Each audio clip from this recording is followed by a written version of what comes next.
Hello guys, ngayong araw tayo ay magluluto ng adobong manok na may patatas.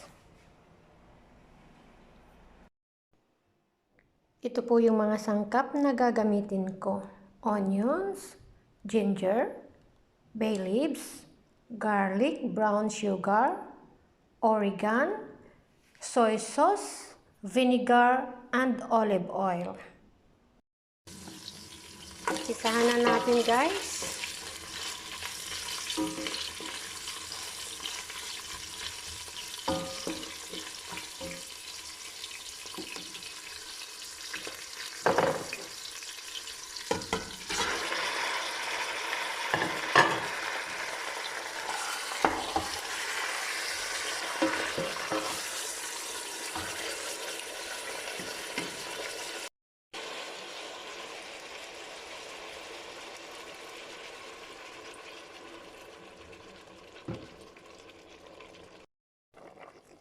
Dahil sa lalagyan ko ng patatas, so nagdagdag ako ng 500 ml na tubig.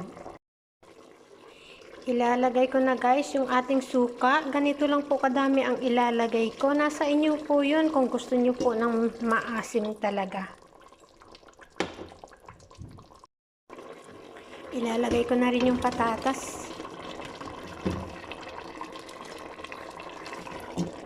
So, maghihintay lang po ako ng mga 12 minutes.